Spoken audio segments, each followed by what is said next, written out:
के साजन बाजे प्यारे सत्संग जी, राम का नाम इंसान को वो नजर बख्श देता है जिसके बारे में इंसान ने कभी सोचा भी नहीं होता। जितने भी गम, जितने भी दुख हैं, एक ही तरीका है जो आप स्वयं गम दुख चिंताओं से मुक्ति हासिल कर सकते हैं, और वो तरीका है राम का नाम। सर्व रोग का औषध नाम, कल्याण रूप मंगल गुण काम। सभी रोगों का मुकम्मल इलाज है प्रभु का नाम। सच्ची भावना, सच्ची श्रद्धा से कोई उसकी भक्ति करता है तो जरूर उसके जन्मों जन्मों के पाप ही नहीं कटते, बल्कि उसकी चिंताएं, उसकी परेशानियां दूर हो जाया करती हैं। ईश्वर के नाम में, प्रभु के नाम में शक्ति है, पर मिलती उसे है जो उसकी भक्ति करता है।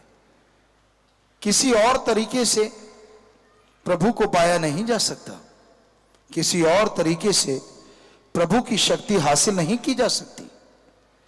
एकमात्र उपाय प्रभु की बनाई सृष्टि की सेवा करो और प्रभु के नाम का सुमरन करो। जितनी भी प्रभु की प्रकृति है सेवा करो। पेड़ लगाओ, पशु पक्षी कहीं भी दर्द से करा रहे हैं, उनका दुख दर्द दूर करने की कोशिश करो। इंसान कोई मजबूरी में दुखी परेशान है, उसका साथ दो। कोई घायल है, हॉस्पिटल पहुंचाओ। गरीब की बेटी की शादी नहीं होती, शादी करवाओ। कोई बच्चा पढ़ नहीं पाता, पढ़ाई करवाओ। कोई भूखा है, अंगहीन अपंग, तो उसके भोजन का इंतजाम करो। ये सच्चे दान है। जितने भी कर सको। और भी बहुत दान है जो महादान भी कहला सकते हैं। खूनदान है, मरणोपरांत शरीर दान है, आंखें दान है। तो यानी जितना भला समाज का आप करते जाएंगे, ये हो नहीं सकता कि ईश्वर कोई कमी छोड़ेंगे। उसके बदले में अंदर बाहर से आपको माला माल जरूर कर देंगे। अंदर शांति आएगी और बाहर परिवार में खुशहाली आएगी। इसलिए यह बेहद जरूरी है कि आप प्रभु का नाम जपें, चलते बैठ के लेट के। जरूरी नहीं है इस कलयुग में कि समाधि लगा के ही राम का नाम जपो। आप मान लीजिए काम धंधा कर रहे हैं, आप स्कूल कॉलेज जा रहे हैं, पैदल जा रहे हैं, चलते जाइए और जीवा ख्यालों से राम का नाम लेते जाइए। आप दुकान खोलने जा रहे हैं, चलते जाइए, दुकान की सफाई कर रहे हैं, राम का नाम जपते रहिए। सफाई भी हो गई, राम का नाम भी हो गया। यानी कर्म योगी और ज्ञान योगी, काम धंधा भी करते रहो और राम का नाम भी जपते रहो।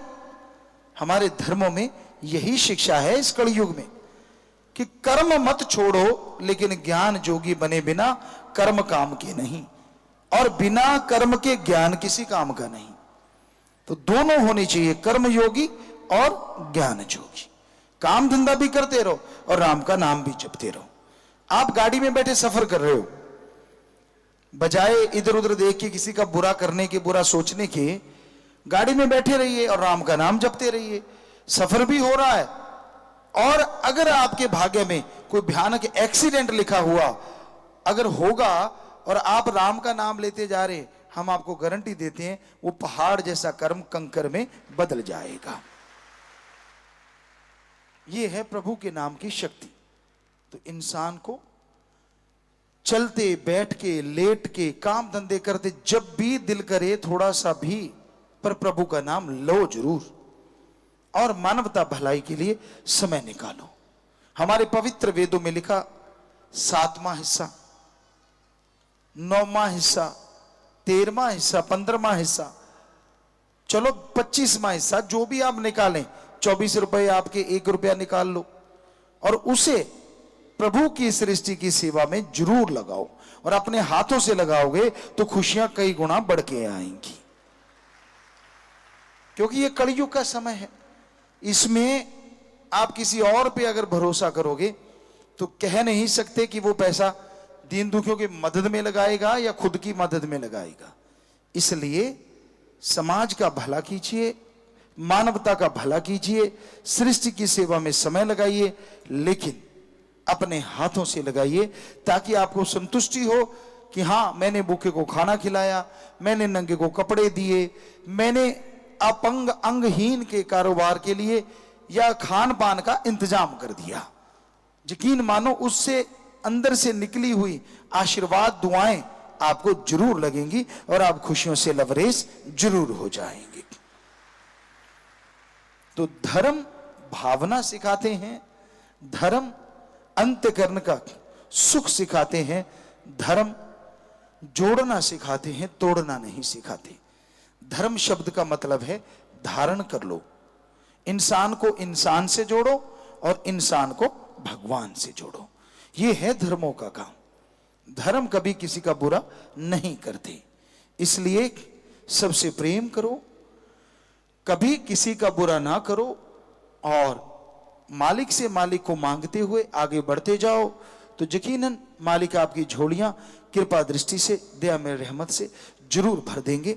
आप किसी भी धर्म को मानते हैं, कोई भी पहनावा पहनते हैं, प्रभु इससे खुश नहीं होते। आप जो कर्म अच्छे करते हैं प्रभु उससे ज्यादा खुश होते हैं कि हां भाई, इसने ये अच्छे कर्म किए तो उसके घर में सुख शांति जरूर आती है। इसलिए तो राम का नाम, ईश्वर की भक्ति हर इंसान को जरूर करनी चाहिए। सुबह शाम जब भी समय मिले आप करते रहें, टेंशन ना लें, कभी भी चिंता ना करें, क्योंकि चिंता तो ऐसी चीज है जो जीते इंसान के लिए चिता है। ज्यों ज्यों इंसान चिंता करता है, टेंशन करता है, त्यों त्यों उसके रोज मरना रोज जिंदा होना, रोज मरना जिंदा होना चलता रहता है। चिंता ना करो, राम जो कर रहा है अच्छा किया, करेगा अच्छा करेगा, उसके हाथ में है, वो सबका दाता है और वो अच्छा ही करता है। इसलिए उसकी भक्ति किया करो, उसका नाम जपो। और कलयुग है ये, भयानक समय है ये, यहां राम नाम लेना बड़ा ही मुश्किल है, लेकिन जिनके इरादे दृढ़ होते हैं, हौसले बुलंद होते हैं, वो राम नाम के रास्ते पे दृढ़ता से चलते जाते हैं और कभी रुका नहीं करते। तो आप ईश्वर की भक्ति पे दृढ़ता से चलते जाइए, भगवान की कृपा दृष्टि आप पे जरूर होगी। प्रभु की सृष्टि के लिए कार्य करना अपने आप में बेमिसाल है।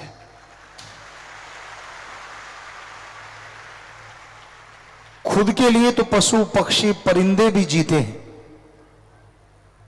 खुद को छोड़ के परहित परमार्थ करना अपने आप में बेमिसाल है।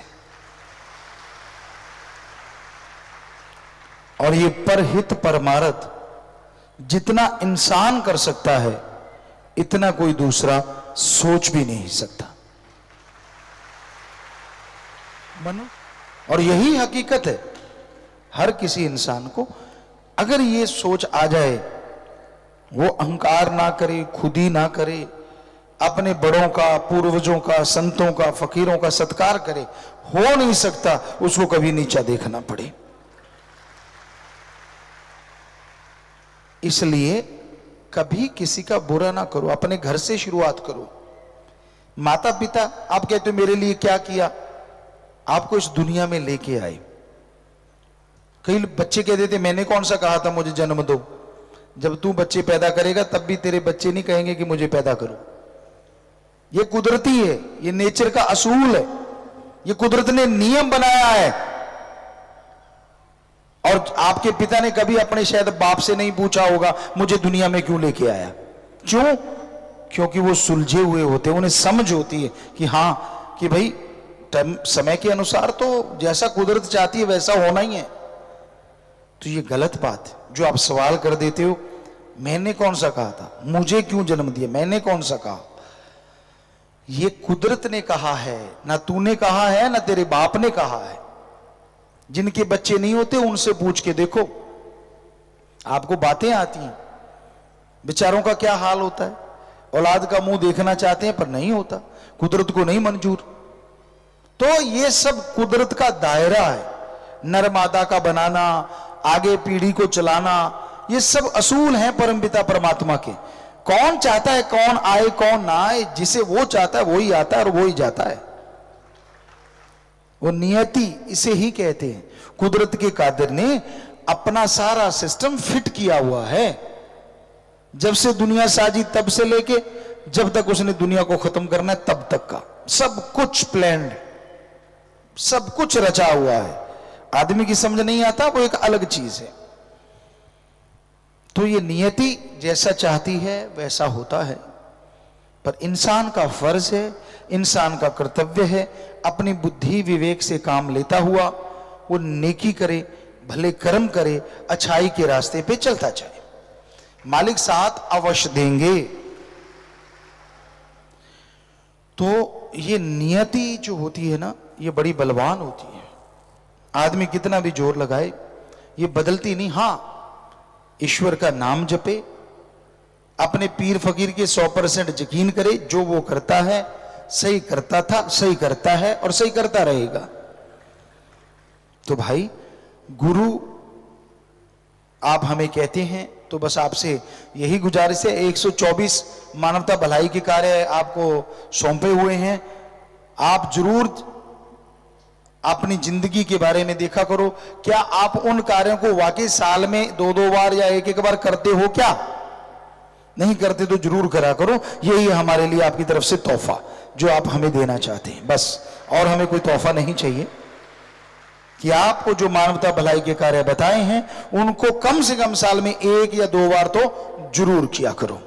बाकी आप कैसे शिष्य हैं ये शास्त्र नाम श्याम मस्तान जी दाता जानता है, लेकिन उसकी जो परिभाषा है वो हमें बताना जरूरी है। हम गुरु हैं, एक फकीर हैं, कि उसकी परिभाषा क्या है। अंधविश्वास नहीं होता, इसे कहते दृढ़ विश्वास। अंधविश्वास तो होता है कि कुछ देखा नहीं, करा नहीं और आंखें मूंद के लग गए। जब फकीर आपसे कुछ लेता नहीं, फकीर आपसे कुछ मांगता नहीं, फकीर आपका धर्म नहीं बदलता, फकीर नोट बोर्ड के चक्कर में आपको उलझाता नहीं, तो फिर आप क्यों नहीं उस गुरु को पूरा गुरु मान के 100% अमल करते? करोगे तो टेंशन फ्री हो जाओगे, दोनों जहान से झोलियां जरूर भर लोगे।